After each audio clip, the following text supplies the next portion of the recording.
السلام عليكم ورحمة الله وبركاته. في ناس مثلا بيجي لها لا قدر الله جلطات. طيب أنا أعرف إزاي بقى إن دي جلطة أو لأ؟ في ناس بتحس ببعض الأعراض كده فيقول لك دي جلطة. طب أنا أعرف إزاي بقى إن دي جلطة فعلا؟ بص يا سيدي، ربنا سبحانه وتعالى خلق لنا الدم بتاعنا في صورة سايلة. الدم ماشي في الأوعية الدموية في صورة سايلة. زي كده بالظبط، ده وعاء دموي، كرات الدم الحمراء وخلايا الدم البيضاء والصفائح الدمويه كله ماشي في الدم. اللي مخلي الدم محافظ عليه في صورته السائله دي هي عوامل سيوله، ربنا خليها في دمنا عشان يفضل الدم كده محافظ على السيوله بتاعته. ليه بقى؟ لان الدم لو مش سايل وحصلت جلطه ده هيوقف الدم، مش هيخلي العضو اللي رايح له الدم لا يوصل له اكسجين ولا يوصل له غذاء ولا يوصل له اي حاجه، فالعضو هيموت. طب شكل الجلطه دي عامل ازاي؟ عامل كده مثلا. دي شكل الجلطه. دي مثلا كرات دم حمراء اهي، ودي الجلطه اهي. اتجمعت مع بعضها، طبعا سدت الوعاء الدموي، سدت الشريان، سدت الوريد، فبناء عليه العضو اللي رايح له الدم مش هيوصل له غذاء ولا يوصل له اكسجين زي ما قلنا، فهيموت. طب افرض مثلا انا اتعورت او اتصبت، اتجرحت، هيفضل دم ينزل كده لحد ما اتصفى واموت؟ لا طبعا، فربنا خلي لنا عوامل تجلط بتشتغل وقت اللزوم بس. انا اتعورت او اتجرحت مثلا فيفضل ينزل حاجه بسيطه وبعد كده تتكون الجلطه عشان تسد مكان الجرح.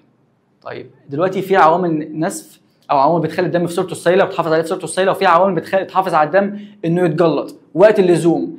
المفتاح فين؟ المفتاح في التوازن بين العمليتين. المفتاح في التوازن بين الآليتين دول، هم دول سر الحياه. تمام كده؟ طيب الجلطه دي اصلا اتكونت ازاي؟ بص يا سيدي، في حالات الالتهاب مثلا او لما يحصل مشكله في الجسم وليكن عمليات جراحيه، عض تعبان، مثلا اورام، هنفترض عمليه نقل دم غلط، انت نقلت دم او خدت دم من حد فصيلته مش فصيلتك، فالدم يتجلط فتحصل الجلطه. الجلطه دي اتكونت ازاي؟ في بروتين مثلا بيطلع من الكبد اسمه فايبرينوجين. الفايبرينوجين ده بيتفرز عليه انزيم يحوله لفايبرين. اهي دي الجلطه.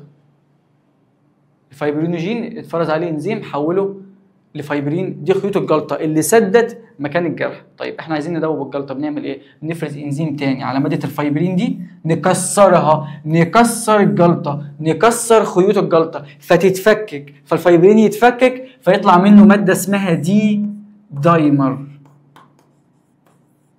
اهي ماده الدي دايمر دي ليها تحليل في المعمل، بنعملها، نسحب عينه الدم ونرسب الخلايا وكرات الدم الحمراء كله تحت وناخد البلازما اللي فوق ندور فيها على الدي دايمر، طلعت نسبته اعلى من نص، ده معناها ان كان في جلطه وكسرناها. معليك من حته كسرناها، ركز في حته ان كان في جلطه. تمام كده؟ الجلطه دي مثلا ممكن تحصل فين؟ ممكن تحصل في الوريد العميق في الرجل. نشوف مثلا لو كبرنا الرجل ده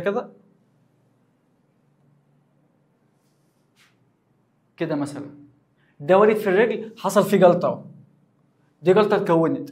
الجلطه دي المفروض انها خيوط الفايبرين متجمعه على بعضها، فالجسم يحاول يكسرها يطلع منها الدي دايمر. يبقى انا لما اسحب عينه الدم واخد البلازما وادور فيها على الدي دايمر والاقي نسبته عاليه، ده معناه ان كان في جلطه في الاساس والجسم بيحاول يكسرها. لو عجب الفيديو ده ما تنساش تضغط لايك وشير وسبسكرايب وفولو لو الفيديو عجبك. وفي هذا القدر الكفايه لمن اراد الهدايه، وكان معكم محمود نوح. سلام.